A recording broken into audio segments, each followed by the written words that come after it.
Hello, it's Romanosky and Aidan Goss, shooting from Calgary, Canada, from the Lugnuts facility. And the car we have here is a 1985 Porsche 911 with the rare and desirable M491 Turbo Look package. Finished in Guards Red with a black and tan leather interior, BBS wheels, and some important performance upgrades, including a Varioram 993 3.6 liter engine. So we'll go through this car in as exhaustive detail as I possibly can. In my previous job, I was the general sales manager of a Porsche dealership for almost 10 years, and so I do have an idea of the level of detail expected of us to describe air-cooled Porsches to the very enthusiastic following that the car has and deserves. So this will be a long video. We'll go through, I think, all the important things that you would want to know. We're not doing it for likes or subscribes, and we're not Top Gear, and you know, I don't have a photo studio and a $25,000 Hasselblad or private racetrack to drive the car on. But we do have a well-lit shop, and we can go through every square inch of the car. We can put it up on the hoist. We can do the driving video.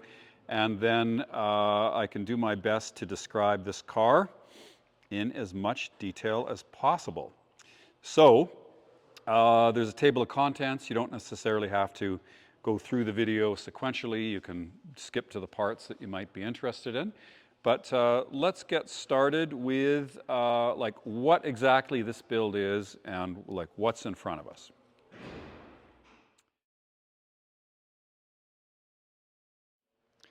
Okay, so I guess we can start with a little bit of Porsche history. With the 911 Turbo, we had concept cars, I think as early as 1973. With the 911 Turbo, it debuted on the racetrack. All this history is pretty well known. We had the car come out in 1975 as a 3-liter. So in the 80s, you know, the emissions regulations were tightening. Porsche decided it was not worth the certification cost to sell a 930 Turbo in the US after 1980. They told everybody that 1979 was the last year they were going to get a 930 Turbo. They still sold 930 Turbos in Canada, but not the US.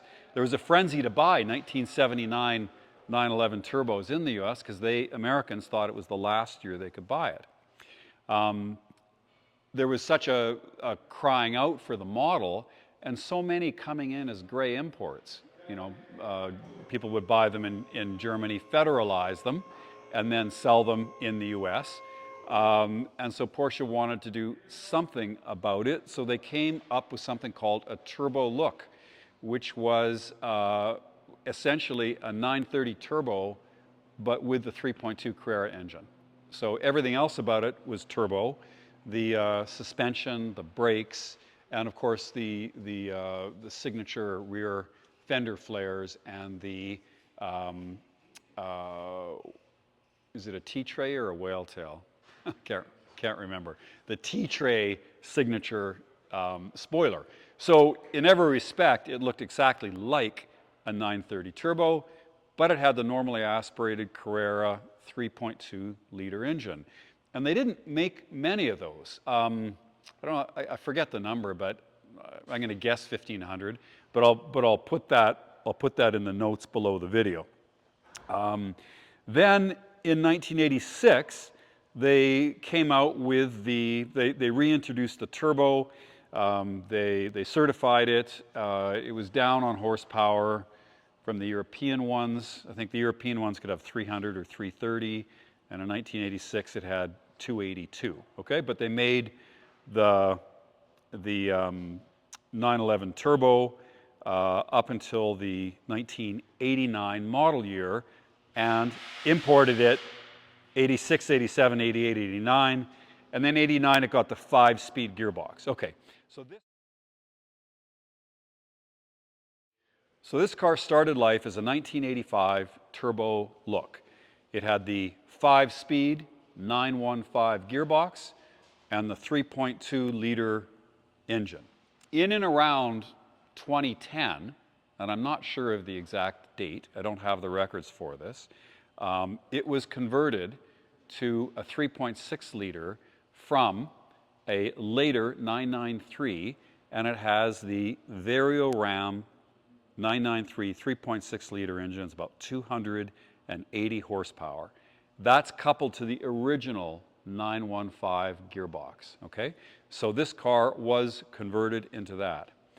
In addition to that, the car has an Elephant Racing suspension kit which did away with the torsion bars and replaced the regular shocks in the rear with Bilstein coil-over shocks, with adjustable ride height, okay? So the mechanical specification of this car as it sits is the late 993 Varioram 3.6-liter 280 horsepower engine with the original 915 gearbox with an aftermarket sport exhaust with the Elephant Racing suspension, BBS, period BBS wheels, 16-inch wheels in the same size, the 225 and 245s, or 205s and 245s, I can't remember, 205s and 245s. So the same wheel sizes as original, but with the signature BBS wheels. And then it has got a solid shift linkage system from Vevo that goes from the gear selector all the way back to the gearbox, okay? So in other respects, the car is stock. The steering wheel has been changed to a 930S steering wheel. And the Blaupunkt stereo, this is a new manufacturer, Blaupunkt Bremen, that was just installed with some Infinity speakers lit in the doors and the rear parcel shelf. And I believe in all other, oh, it's got a front strut bar as well, which we can show you. So it's been subtly and not so subtly modified. And obviously it's got the iconic Martini livery stripes on it. Now, all of the original parts are included in the car. We will go look at the original 3.2-liter engine that's just sitting on a pallet, and every part that was taken off this car was carefully packaged and cataloged. So this car does not have AC, but we have the original AC system from the 3.2. The original steering wheel is included. The original shift linkage and shifter is included. The original suspension is included. I think we lost the wheels, so I don't have the original wheels, but they're easy to find. But I don't know why anybody would change them from the BBS. An interesting aside, I have a period BBS brochure, and they show red 930 with these wheels on it as they're like in the front page of their catalog, okay? So this car was very much done in period. To drive it, it has as much power as a 86 Turbo. It has a later Medtronic engine management system, which means that the startup and idle and stuff is at a completely different level than the 3.2s or the turbos. It's got turbo performance and a 5-speed gearbox, and then the handling is quite a bit sharper, although not harsh. So we've got a car that looks like a 930 Turbo. It has a comparable performance to the 1989 930 turbo with a 5-speed, because basically, that's what it has with a normally aspirated engine though. But much better drivability and a much better shift linkage, okay? And so that's what this car is. So with regard to the provenance of the car, ownership history, when the major modifications were done, I don't have all the information, but I'll tell you what I do know. I'll tell you everything I know about this car. I saw this car for the first time about 10 years ago, and my client brought it up from Ohio. The guy who owns this car is a friend of mine. He's a restaurateur in town, well known, has like 1,100 employees or something like that, and always has had an interesting collection of cars. Earlier this year, I sold his Campana T-Rex 3-wheeled motorcycle. He had a done-up Tacoma. He has several 911s, and he just buys interesting cars. With 1,100 employees, he doesn't have a lot of time to drive any of these cars, so none of these, except his truck, which he uses for his business, so any of the sports cars have no miles on them at all, okay? Including this one. So I saw this car 10 years ago, and it came up to Canada, and it had like 52,000 miles. I think it's got 53,000 miles on it now. So he's put less than 1,000 miles on this car in 10 years. It's just sat there. Okay. So the history that I can gather from the owner was that he bought it from an elderly guy in his 70s who owned a transportation company. And he's the one that did the modifications on it. And he would have modified this car for fast road use or track days. I didn't see it in exactly this configuration. It had different wheels and tires on it. It had lightweight aftermarket bumper covers. It had a race seat, and it had a roll bar. Okay? And then the rear seats were taken out, and the door cards were replaced with RS-style door cards. So that's the way I saw the car. And when I got it last year, the owner and I decided to just put all the original parts back on the car.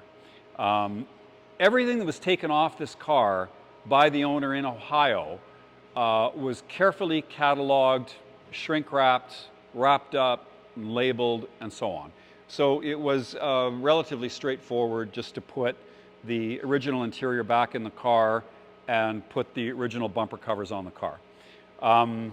There were holes for the roll bar, and those were filled in with washers and bolts and sealed from both sides. Okay, so there's no evidence, there's no holes in the car now. Those were all properly filled. The only mechanical thing we did to the car was that it had a lightweight front bumper on it, and it had a centrally mounted oil cooler, but he kept all the original pieces, and so obviously we didn't want to put an oil cooler leave the oil cooler right there when it was completely blocked off with air.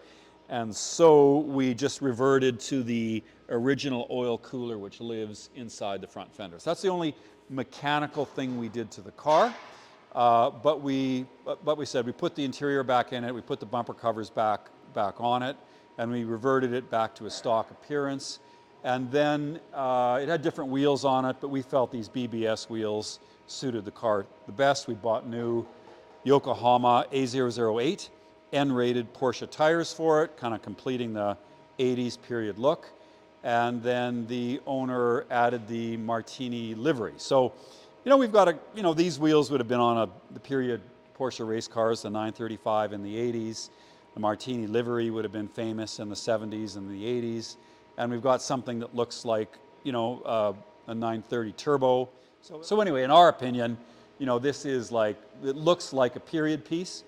Although, the engine's from a later Porsche and the suspension is modern, the shift linkage is modern. So it looks period, but it performs like a newer car, I'd say. It handles better, shifts better, and has no throttle lag. It has turbo horsepower, but no throttle lag. Anyway, so that's what I know about the history. I don't have anything from the owner in Ohio. I don't have any of the records. He had, I don't know how exactly he did it. I know he had people working for him in his shop, and he had a fleet of cars, so I can presume some of his mechanics did some of the work, but I don't know that. I don't know the history there. And then when the car was in Canada, really nothing much happened to it. It never got driven. I think there's as little as maybe 600 miles that have been put on the car, and I've probably put on 100 of those. So the owner of the car, the owner just really hasn't driven this car since he bought it in 10 years. So hence the reason for the sale. The owner just doesn't have time to drive the car. Okay, well let's talk about the exterior of the car, which you can probably break up into paint, trim, glass, and rubber. So let's start with paint. The car presents as, I would say it presents as original paint. It's largely original paint, although it looks like, we'll go through the paint meter in a minute, but it looks like this panel was crunched at some time and repaired. So I've got thicker paint meter readings on this panel, and then it looks like it was blended on this side. So something happened to this corner of the car. Now, given that, I think people would ask, well, is there any internal damage where the cradle, where the engine is? The answer to that is no. So nothing was bent in the rear. None of the monocoque was damaged, where the engine sits or on the inside of the engine bay. But the fender was crunched. Okay, and you can see, you can see some. If you get right up here, you can see a couple layers of paint, and you can see the kind of the metal underneath there. And if you look carefully, you can see some masking along this trim. Okay, so this panel has been repainted, and just to a serviceable standard, not more than that. And if I look at it, I don't really see any prep marks. I don't. All I really see is it just masked. So they didn't take the window out when they repainted it. I don't know what happened to the car. I don't know when. Perhaps the Carfax will fill in the gaps about that. Okay, so there's that. And the rest of the paint looks pretty good. The stripes can be taken off if you don't like them, and there is additional PPF that has been installed on these vulnerable areas, both front and rear. There's the front here too, just to get stone chips. There, I would say, is light, uniform swirling throughout. But there's no scratches, and I think I found only one dent. And there, it's really hard to show. There's a little bit of a dent there, and that'll be easy to pop out. Okay, so that's sometimes if you get a dent right on the crease, it can be hard, but that's right on an open panel, so that should be no problem to pop out. Depending on what you wanted to do with the Martini stripes, they kind of get in the way of a polish, but the car could benefit from a paint correction and a polish, but generally it presents well and is in decent condition throughout, and there's no I don't see any mismatch of paint colors. It all looks the same shade, and I don't see any obvious prep marks in the panels that have been repainted. And the car looks good. Let's go around it with a paint meter, and we'll just verify this. Now, this is in, you can measure the paint in mils or micrometers. We're metric, we use micrometers. There is some debate over what's original paint and what isn't original paint. There are people that say, I mean, generally original paint's going to be somewhere between 100 micrometers and 250 micrometers. That is 1/10 of a millimeter to 1/4 of a millimeter. There are going to be people in various forums, various cars, that say, well, if it isn't 125 micrometers, it's not original paint. There's going to be people that say, well, all my cars are original paint and they're all over 200.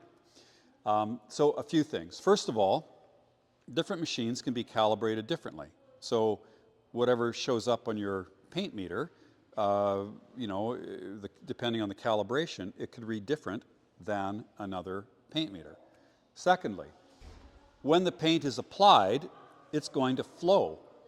And it's going to flow to a certain extent. Keep in mind, we're only talking 1/10 of a millimeter here. So there's going to be places where it's naturally thicker than other places, and naturally thinner in other places, depending on the contours of the body. Thirdly, when the car gets painted, it's inspected at the factory, and if there's flaws, there's portions that are rubbed down and polished or even repainted right on the assembly line before it leaves. Well, that's going to affect the paint depth because, you're only talking, again, 1/10 of a millimeter. Then, when the car is shipped, in the 80s, there's lots of transportation damage. So when the cars got to, in Canada, Halifax or whatever, sometimes they were repainted there. Then the cars came to, the dealer, and again, there's lots of transportation damage on sports cars. So, finding out what's original and what's not original and what happened to the car, is a bit of guesswork. Also, what I've seen personally, doing this hundreds, if not thousands of times, is that if you get a brand new panel from a manufacturer that's completely perfect and primed, and you spray it at a body shop, you can get down to 200 micrometers. Like, I've seen that. If you repair a panel, like what most collision shops do, and they take the original finish and they sand it down and they put a certain amount of filler on it and repaint it, that's going to be 300s, 400s, and 500s. Okay. Some cars from the 80s, the clear didn't stand up that well, especially if it's from somewhere in LA. So you can get a car with original paint and then it was re-cleared. And so you can get these numbers in the 200s, which you don't kind of know if that was just originally the way it was sprayed at the factory. You don't know if it was like a repaint after the car got through the assembly line, because of course the shell is painted, without any components on it. Then it goes through the assembly line. Then it gets inspected, and if it has corrective action, it goes somewhere else, and it either gets polished or repainted. So you don't know about that. And with numbers in the 100s, you can basically be sure that's original paint. With numbers in the 300s, you can basically be sure that it's repainted. With numbers in the 200s, it can kind of go either way. It can just be the original paint. It could be original paint that was re-cleared, or it could be a brand new factory panel that just has a thin layer of paint. Okay, so that's just to kind of say that before I respond to all the comments. So let's go through it then. With all that said, front fender, I've got 152. Okay, so 147 and 137 and 126. Okay, so I'm 100% certain this panel has original paint. Let's go to the door. 116, 127, 129, 117. I'm 100% certain this panel is original paint. The roof, 122, 141, 114, 134, 145, 138, 142, 132. I'm 100% certain the roof and the sunroof is original paint. 124, 131, 144, 144,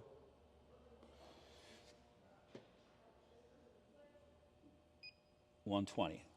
I'm 100% certain this is original paint. This side of the car is all original paint, okay? There's no question about it. We'll do the deck lid. 572, 1136, 1026, 928. I'm 100% sure the deck lid has been repainted, okay? And let's get this fender.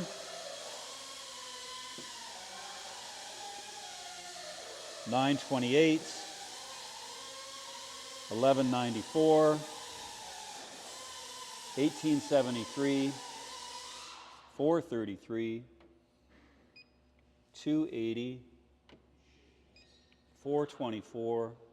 Oh, this says 3M on it, or film, so that's going to be higher. $986. Subtract about $300 for the film, so around $600 on the paint.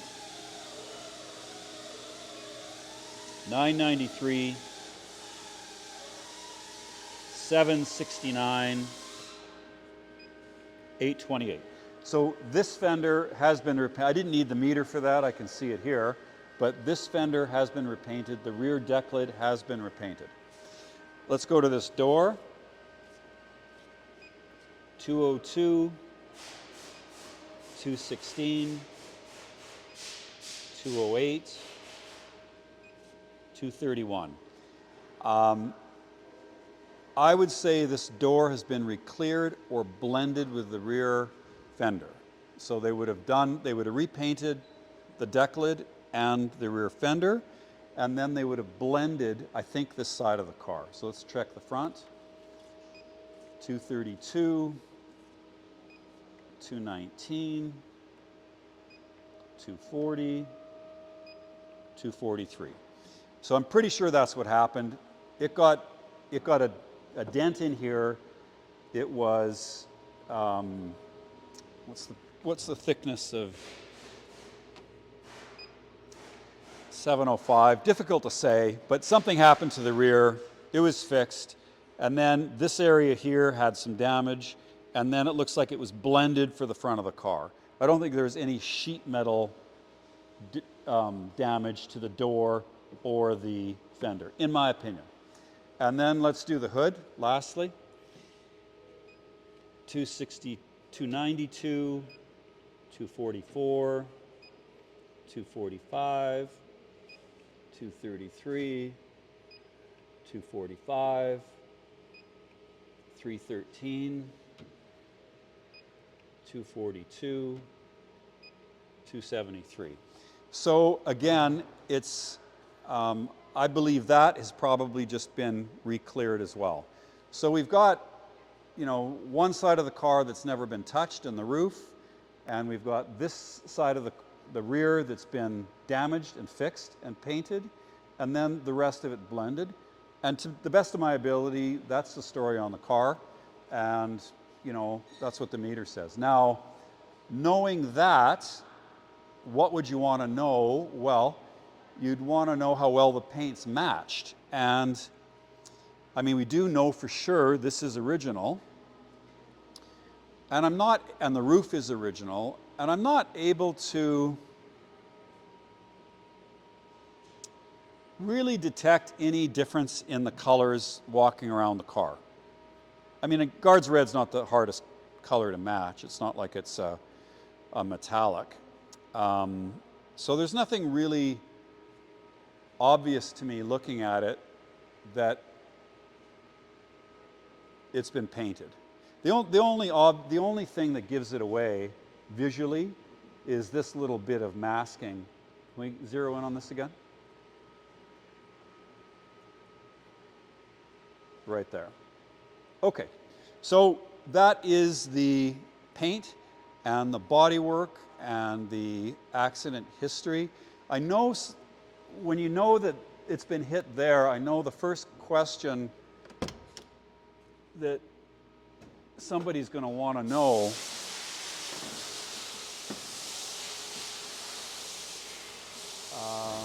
let's get a light. Okay. So I've seen 911s that have been hit in the rear, and they have, you know, you can see this big structural member here, which is the main structural member for the rear of the car, and you can see that that is kinked, or you can see obvious signs of accident repair on the inner fender and on this piece. And I don't. Okay. So if I look at that piece, and then I look at the one on this side, and I look at the welds, and I look at, the way the paint's laid on it, etc. I do not see any difference between one side of the engine compartment and the other side of the engine compartment. Okay, the paint is the same. If we can get in there, just right in there. The paint looks the same. It's got the same finish on it. It's got the same sort of matte luster.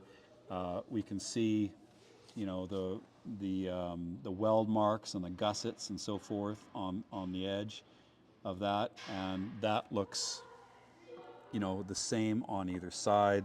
Again, it looks identical in the engine bay, one side to the other. Therefore, I do not believe whatever damage the car sustained was severe enough to impact the the inner structure or the monocoque of the car. And then maybe we can get a close-up of this as well, that join there, and then we can compare it to the other side here. Now, part of the suspension kit was some gussets, and we can get a look at that triangular piece. And there's several of those which strengthen the area where it meets the coil over. So those were part of the suspension kit, part of the modifications which were let in the car. You get that in the corner there? Okay. And there's two more underneath. Maybe get a shot of the original stickers. That doesn't look like it's been touched, which is interesting because that means it has original paint on it.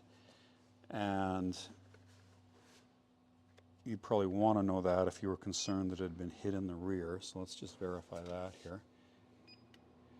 Yeah, 99 micrometers, 81 micrometers, and 123. Okay, so I think that's important because if you were worried that the frame was damaged in a rear-end collision, because we know that that fender has been repainted and the lid has been repainted, you might be concerned that it was in a significant impact that it would have compromised the the frame rails in the rear. But if that were the case, then this would have been crunched and it would have been repainted, and it hasn't. Okay, so that I think further sort of adds evidence to my argument that whatever happened to this rear fender wasn't enough to affect the inner structure of the car. It's just the exterior sheet metal. Okay. Okay, so that I think covers the paint and the bodywork. Let's look at the rest. Well, you might, we know that the car was for a time, did have aftermarket front and rear bumper covers, so we can look at these again and just look at the fitment of them and the condition of the rubber and so on. And everything looks in order, all is properly fit. We can look at the tail lights, which aren't oxidized. The rubber sealing is good. We don't see any scuffing on any of these trim strips or on these bumper overriders. All that looks in decent shape. Like all the glass is in really nice shape, actually. All the rubber is still supple. We don't have any chunks or oxidation, cracking in any of the on the rear spoiler. We've got the plug for the wiper. I don't think it ever came with a wiper. I think that's factory. The window seals are all still supple. All the satin black trim pieces are in good shape. Sometimes these things move around and scrape up the trim, and we don't see that here. The felt for the sunroof, the sunroof looks like it fits good. All the felt looks new. The surround for the windows all looks good. You can keep or remove the "Just Don't Die" sticker on it. The rubber is still supple. Again, the trim on the window surround is good. Trim on the mirrors is good. The windscreen is new and does not have any pits on it at all. The weather strip on the windscreen is in nice shape. Okay. Sometimes these areas get filled up with wax and so on, or paint or whatever. So that is a nice piece.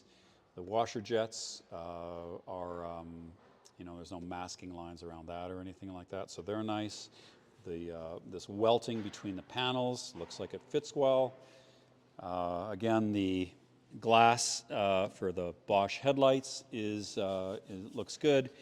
The fog lights, these are expensive and pretty vulnerable. They're not cracked, and we've got I've got a little bit of minor crazing in this light lens.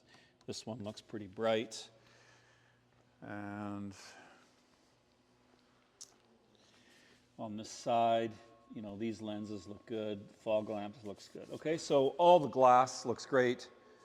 All the glass trim looks great. All the rubber for the impact bumpers looks great. Bumper trim looks great. For the spoiler, it's in nice shape. There's a little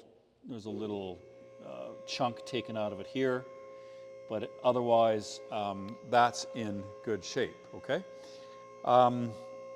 We might look at panel fit and look at the gaps in the hood, and they're pretty good. I think we've got a little bit of a bigger gap here than we do here, but that's just an adjustment. And it sits flush at the top on this side and sits flush on this side. Okay, so hood fit is good. It could go, 1 millimeter over at the front. Otherwise, it's good. The headlights fit nicely. Bumpers fit nicely. Let's go look at the doors. Okay, so the door fit is factory. It doesn't sit proud anywhere.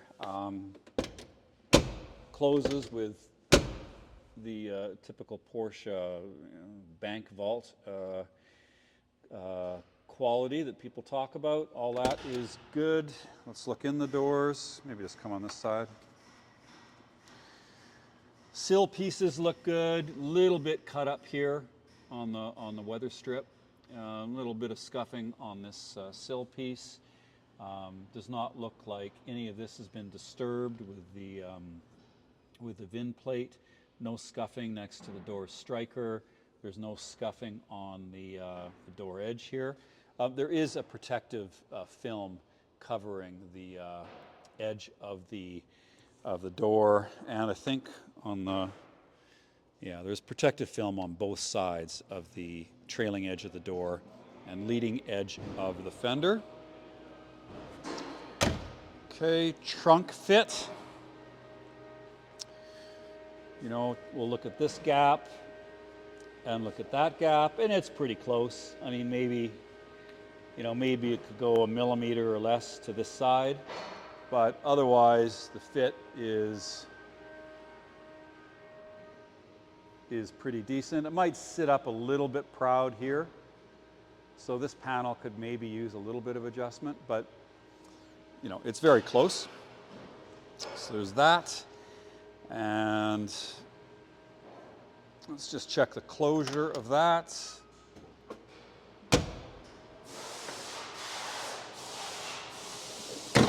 Okay, all that's good. Passenger door. So that shuts perfectly. Again, you know, we'll look at the door striker. Maybe come from this side. We'll look at the sill. And of course, that's all in perfect shape as, you know, the driver's seat gets, your driver's door gets used a lot more than the passenger, okay? So all that's in nice shape, and the fit is good. And the fit of the sunroof as well is even throughout. So that's paint, bodywork, glass, trim, door fit, panel fit, which is all pretty good. There's no obvious flaws with this car in that regard. Okay, let's go through the interior. Let's just open it up here.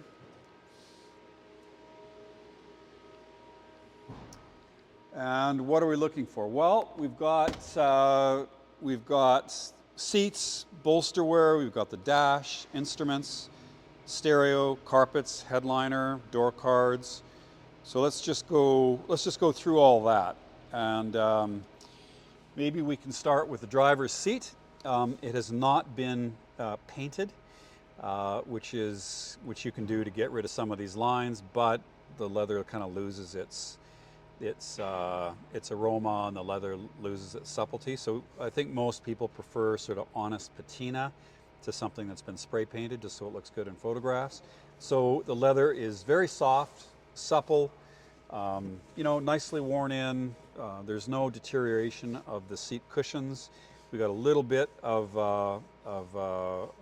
you know, honest patina from the car on the bolster, and otherwise it's in nice shape. The passenger seat, of course, hasn't been used that much, and you know, it looks beautiful. So seats in this car are in really nice original shape with just a little bit of honest patina. We'll go on the back, and you know, it doesn't really look like anybody's ever been back here. And we've got the seat belts in place. Carpets are all in nice shape. We can lift up the carpets and show the floor pans. You can do that. Let's get a light. Okay, so let's get a look at the floor pan there, and we can see that it's unrusty. And we'll go on the driver's side and do the same thing. Lift up the carpets here, and we can see the original paint and the unrusted floor pan in the rear. Okay. What have we got in the front here? So let's just get a shot of this in the front as well. Maybe come on this side.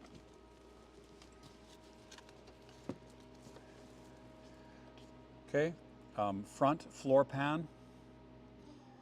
And I think that these areas here there was holes drilled in them for seat belts, and I believe that's what that is. It's a patch over that, sealing it from the, I'm not 100% sure on that, but that's what I believe it is, okay?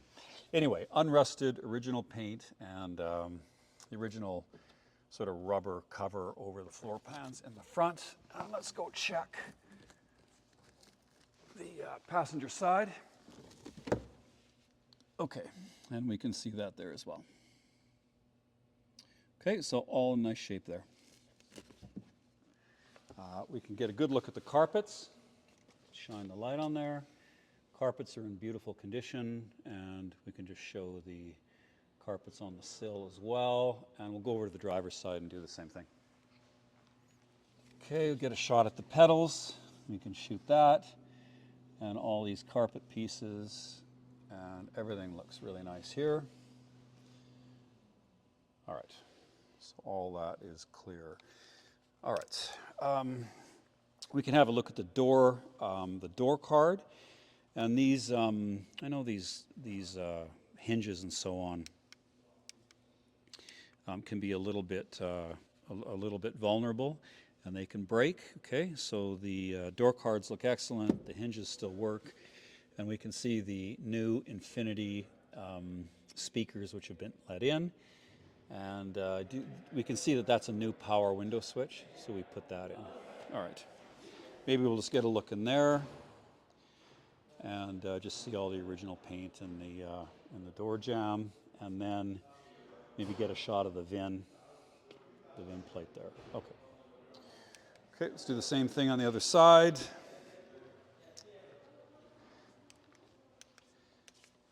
Door panel looks nice. The leather is in nice shape, and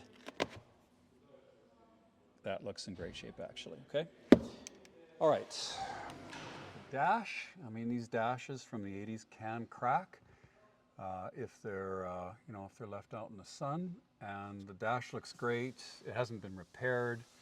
It's got the original finish on it. I guess this thing's just stuck on. It'll come off. So all that looks good. Glove box is good.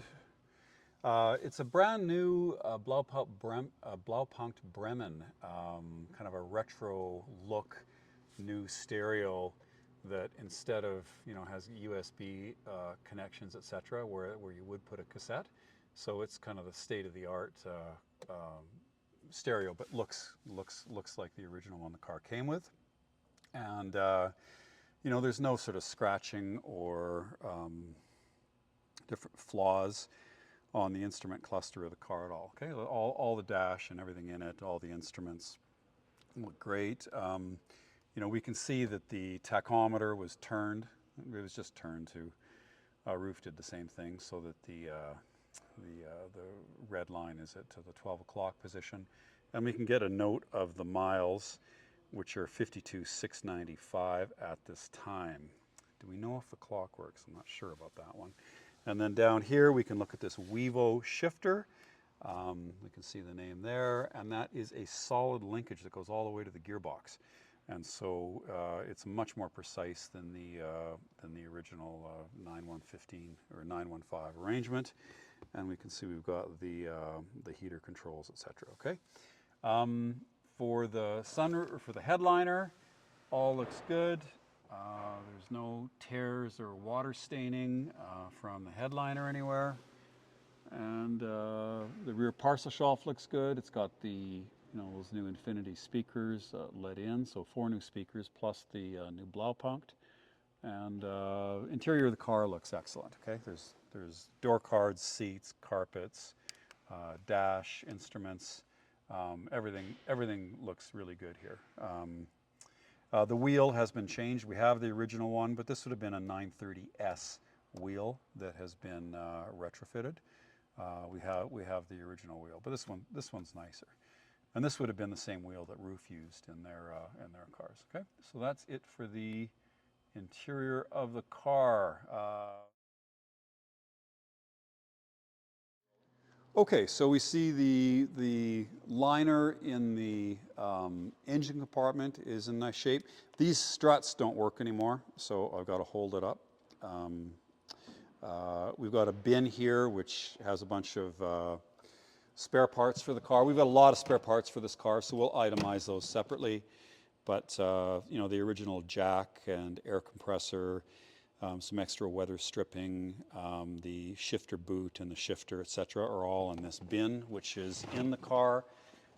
We have the box for the Blaupunkt Bremen radio that just came with it. I will show you.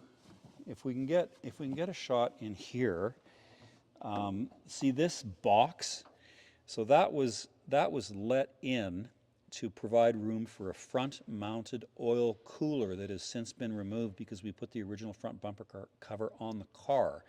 So this box would have taken up some of the space for the jack and tools, but it is there in case you wanted to revert to a rough SCR type front bumper cover.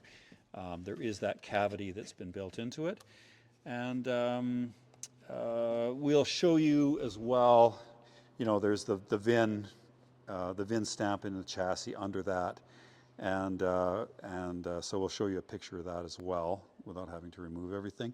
And we can see the Renline front strut brace, which of course was a later addition. Okay, so that is the front of the car.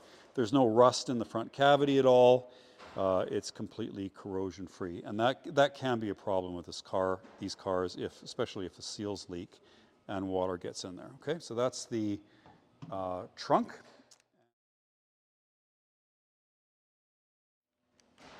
Now let's have a look at the engine compartment. Now the strut on that is a little bit weak as well, and we see this later 993 Varioram or Varioram. So that's a variable tracked inlet manifold, and this engine produces about 280 horsepower, and it runs on a Bosch Motronic engine management system. So the drivability is just kind of in a different in a different league. I've got this one service record here. It doesn't really tell you too much. It looks like at 46,000 miles in October of '08, and it looks like it got plugs. So that is not interesting that in a sense that so you know, it's only got 52,000 miles on it now, so the car's only been driven like 8,000 miles in, you know, the last 17 years. Okay, and this is, where is that? Area code 216. Not sure where that is, but presumably Ohio, where the car came from. So we can get a look around the engine bay and the engine. We can, you know, see, you know, a slight bit of oil sweating from the valve covers, I think, a little bit. I don't see anything. Let's just get a look in there.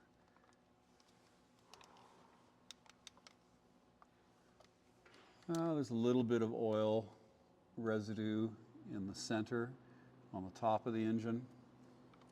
We have the car on the hoist, and we looked around underneath it too. Let's just check in there. A little bit of residue maybe, but I would characterize it as only as sweating. I don't see anything that needs immediate attention. It all looks pretty good, pretty dry. If you're interested in the number on the engine, it is, looks like it is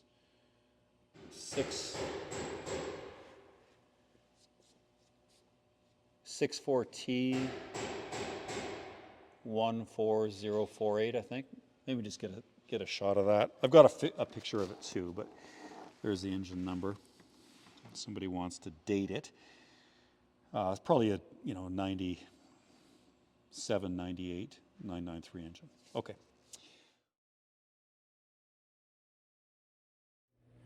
Okay, so now we've got the 1985 911 on the hoist, and we can go take a close look at the undercarriage of it. We'll turn the camera around. Okay, well, let's start. When you get the car on the hoist, it's a good opportunity to have a closer look at the lower body extremities, the sills and the front bumper and the valences and so on, especially on a low-slung sports car. So we can start here in the front. We can look at the spoiler, the bottom spoiler, the fog lamps, light lenses. They're not cracked. Little bit of pitting that you'd expect. So we got a little bit of a chunk taken out of the spoiler here. But otherwise, it is in decent shape all around. Again, get a close look at those light lenses. You know, the accordion style seals for the front bumper, impact bumpers, front rub strip is in nice shape, and overall the front end looks pretty good. Okay, we can look at the wheels, so we might as well do that when we're down here. So these are the tires. These are the Yokohama A008R, which are kind of or A008P, I should say. And these were bought new a few years ago, and the date code on them is 2023. And then we've got the wonderful period BBS wheels.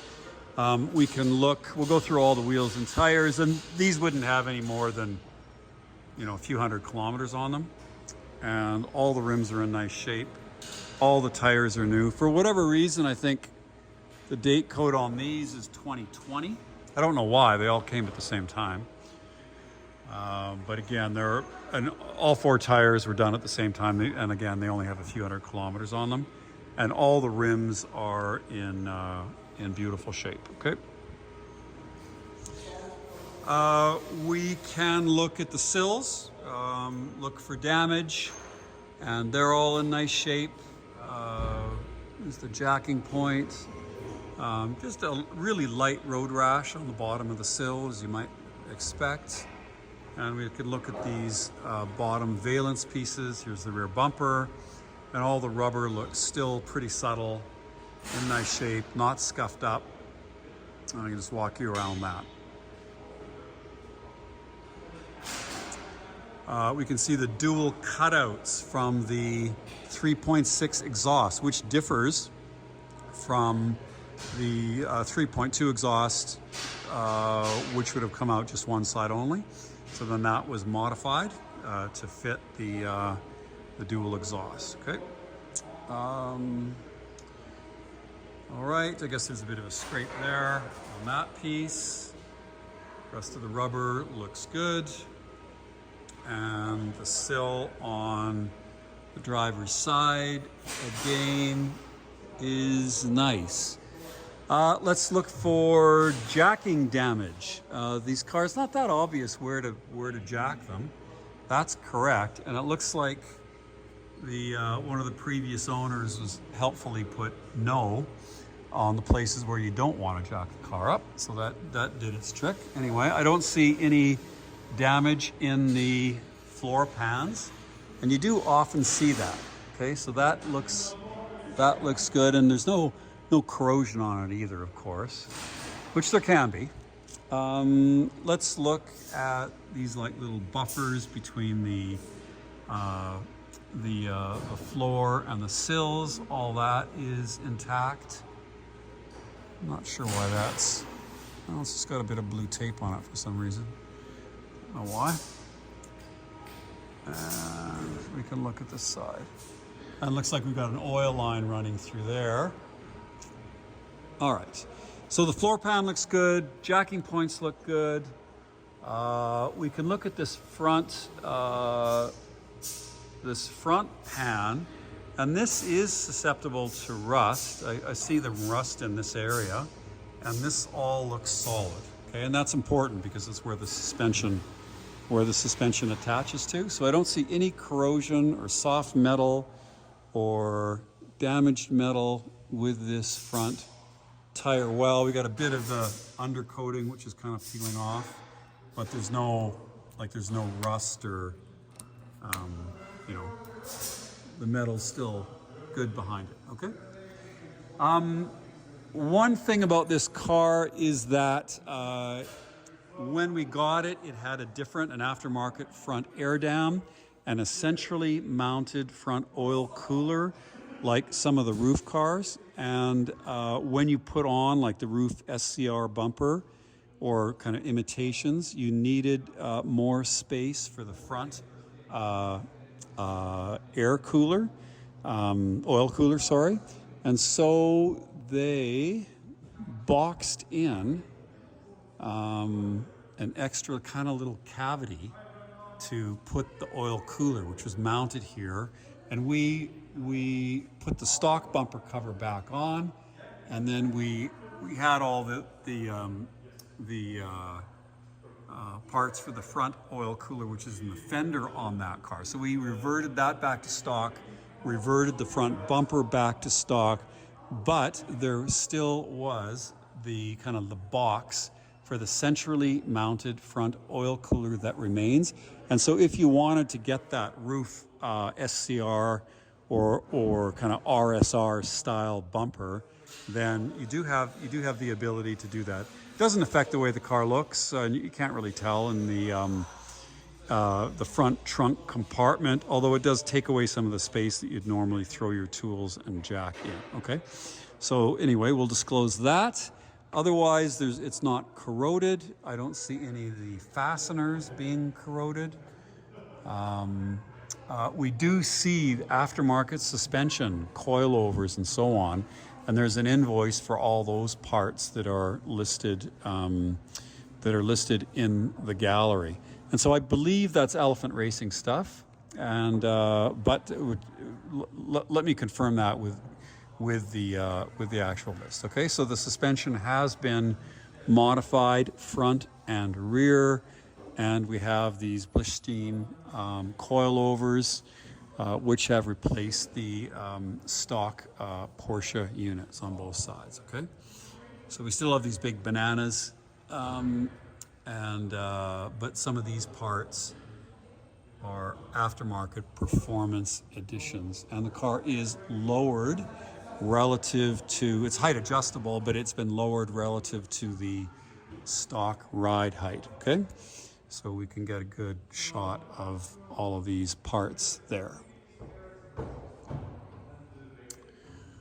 Okay, and we might as well come to the engine. Now we've got this 3.6 liter engine, which has displaced the 3.2 Carrera unit, and the exhaust is a little bit different. It exits on both sides, where the stock 3.2 Carrera engine would have just had the exhaust exiting on one side. Okay, so we can see the installation. I see the engine, particularly where the case joins is dry, and I don't see any leaking from in between the barrels and the crankcase, which is obviously an expensive fix if you want to redo that. So I see that all dry.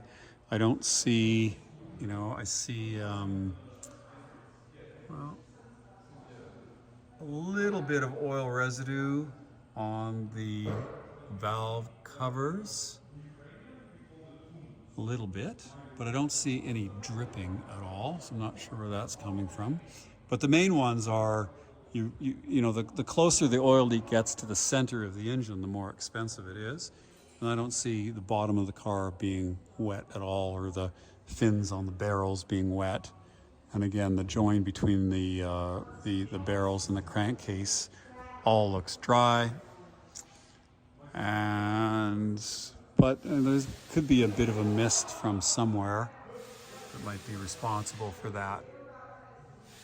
All right, so just looking through some other parts of the engine, the gearbox, there's no leaking from the gearbox. It's got an aftermarket Vevo shifter, so that isn't stock, and we can see that when we look inside the car as well. It's much more positive and direct than the stock 915 arrangement. Okay. Got some braided hoses for brake lines.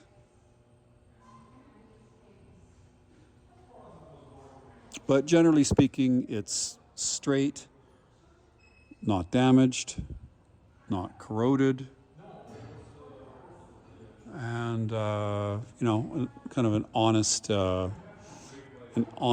undercarriage. I mean, we haven't degreased it and cryoblasted it and spray painted it and tried to make it look like better than it is. We just left it as is, basically. And so, which I think most people would prefer to look at, because if you just see shiny black spray paint, you kind of don't know what it's covering.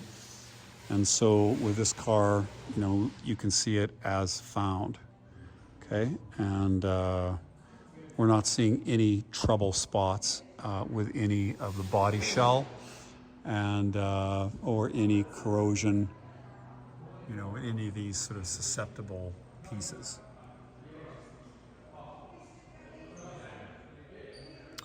And usually, you know, when you get an air-cooled car, you know, the underside of it, the engine's kind of like an oily mess.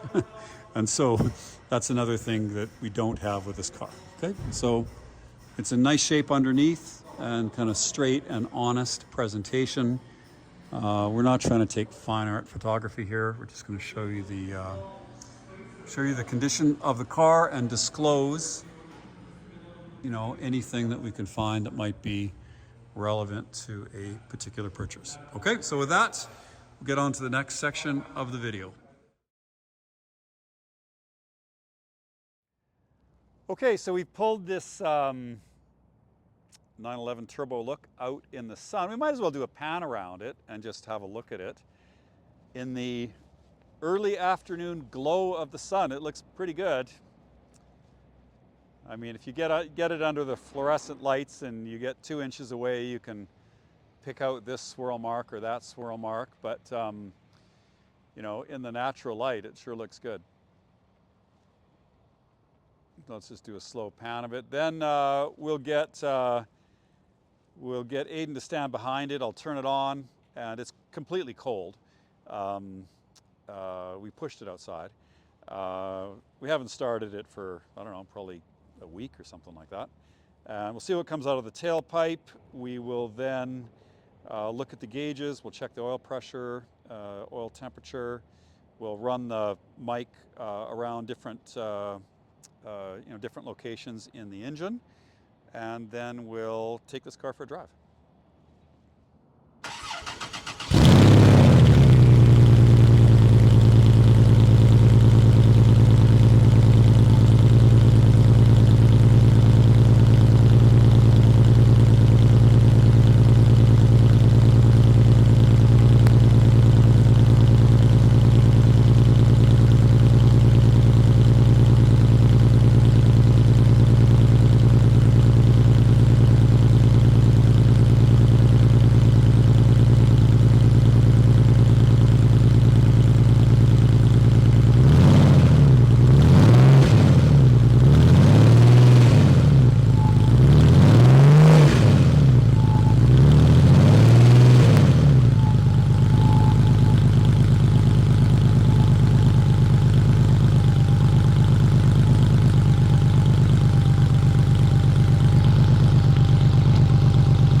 All right, so that's pretty sweet. You know, it's a Medtronic engine car, so you know, the drivability, startup, and so on is quite a bit better than the CIS injected cars from the stock 3.2 liter engine. So that's a big difference in drivability, and we can put the microphone in different places around the engine bay.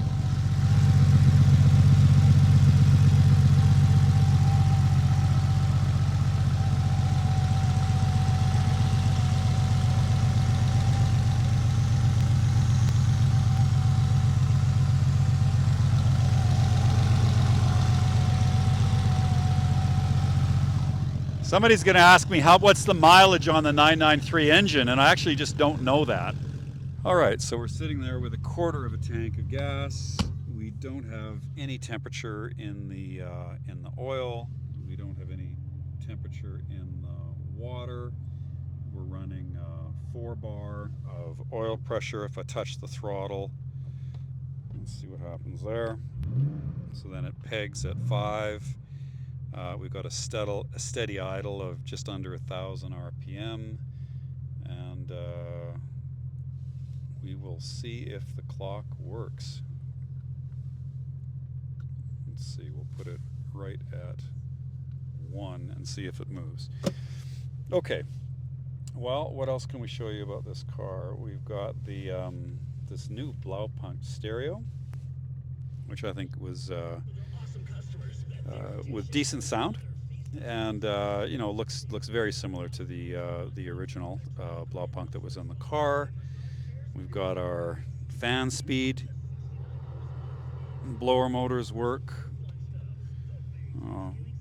It's been a while since I've tried to set the temperature of an air-cooled 911. There's like 5 different knobs, 6 different knobs. I'm not even sure what does what. But we have a fan, a blower fan for the ventilation. We also have blower fans on the corners, so presumably and those work as well. We have our heated rear windscreen, our fog lights.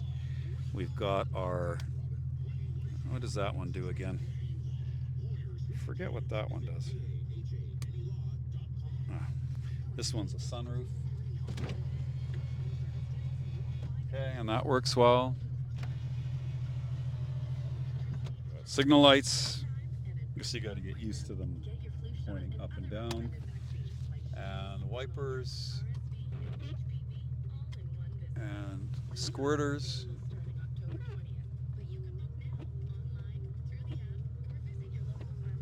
Well, they're trying. I can hear the motor for the squirters, but nothing's coming out. It probably doesn't have any fluid in it, but we'll check on that.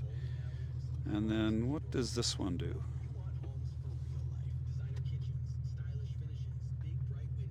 Well, that must be the brights. The bright lights. Okay. Okay, let's go for a drive. It takes quite a while to get the oil temperature up in a 911. And we don't really want to drive the car too hard until we get some temperature in the oil. Okay, let's look at the gauges here. We have about 1/4 of a tank of gas. We have 1 gauge here for the oil level, 1 gauge for the oil temperature. Oil pressure now is just under 4 bars. It's been idling for a few minutes. But we'll watch the gauges as we go. I know the oil level is influenced by oil temperature, so that moves around depending on the temperature of the oil. So let's just see what happens when we drive it. And here we go. Now there's a big difference in shifting with this 5-speed Vevo shift linkage, and it is a little bit, it's a little bit noisy. There's some vibration that comes through because it's a solid linkage right from the gear selector right to the gearbox, but it's very positive, and much more so than the 915 normal arrangement. Okay, so with the Medtronic engine management, the low-speed tractability and drivability is a lot better than stock. I mean, you just start the car and it's not fussy at all. We can get a little bit, there's some vibration that comes through the Vevo shift linkage, which is a direct connection, direct linkage right to the gearbox. So that's a bit of a different sensation. The suspension's lowered, and it's on the Elephant Racing, let's call it a fast road setup. It's not an all-out race, but there's a lot less rubber in the suspension, and it's a lot more precise. So the suspension coupled with the gearbox, makes for a different driving experience for sure.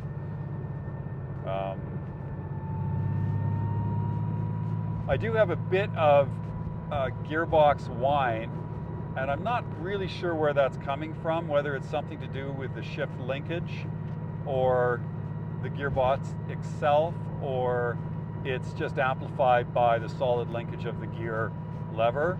But there is, I do get a bit of whine from the gearbox. Synchros and everything are excellent. Shift's excellent. And I don't get the whine all the time. It's just in certain gears and certain circumstances, I get a little bit of gearbox noise, but it's not a constant with this car. Brakes do squeak a bit, and there were new rotors. I think there were new rotors about 10 years ago, and I believe they're competition pads. which makes them squeak when they're cold. So now we're about, I don't know, maybe we're 10 minutes into the ride, and I do see the oil level needle moving upward with temperature, and the oil temperature moving as well. So those gauges do appear to be working.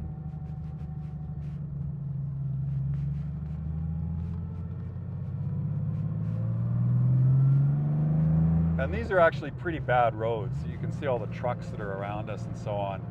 And we don't get to a nice road for a little while, but this gives us an opportunity to see the compliance and how harsh the suspension is. And we can just gently let the car warm up. We're now getting some temperature in the oil.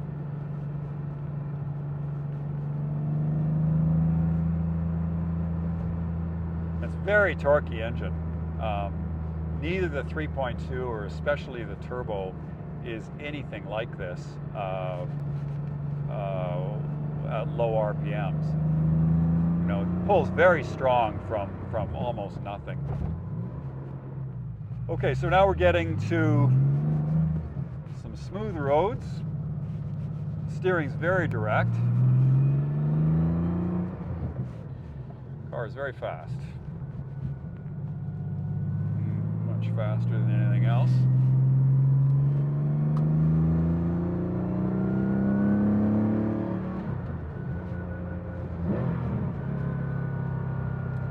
Feels pretty good. Yeah, less roll, more direct, more feedback.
So we're at a light now. We've got, you know, maybe it's been idling for, or maybe driving for around 15 minutes or so. We've got the oil level keeps increasing a little bit here. We're down to 3 bar of oil pressure, and idle is steady at around 850 RPM or so, and the clock works. Amazing. We'll go up through the gears.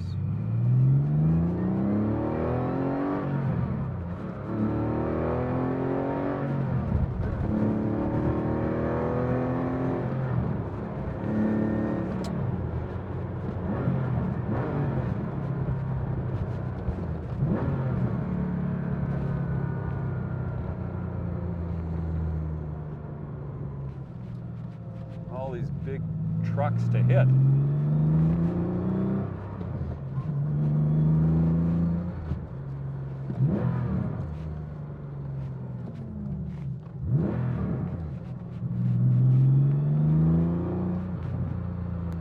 Wow, it's fast.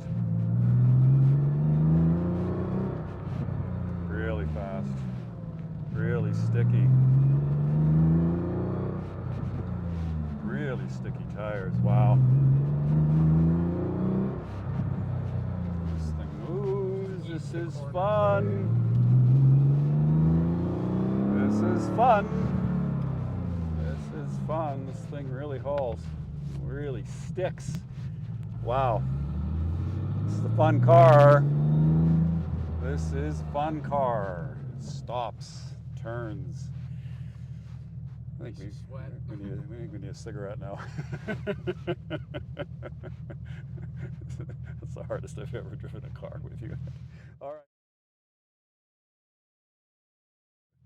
All right, so to sum up with this car, we've got, what have we got here? We've got the iconic 911. We've got the iconic 911 in, its kind of best form, which is 930 Turbo Look or 930 Turbo Body. We have it subtly changed and the ride heights dropped with period BBS wheels and the Martini livery. Okay, so we've got something right out of a BBS catalog from 1985 when Porsche won or took like 9 of the top 10 places in Le Mans, and that half the grid of every endurance race was a 911 derivative using a derivative of the of this engine. So we have Porsche's greatest days, greatest hours, arguably in the 80s in Le Mans, with complete dominance of every endurance race. And then that's based on a car that was like a production car, which is this car, okay? This body of a car, heavily modified, won Le Mans in 1979, okay?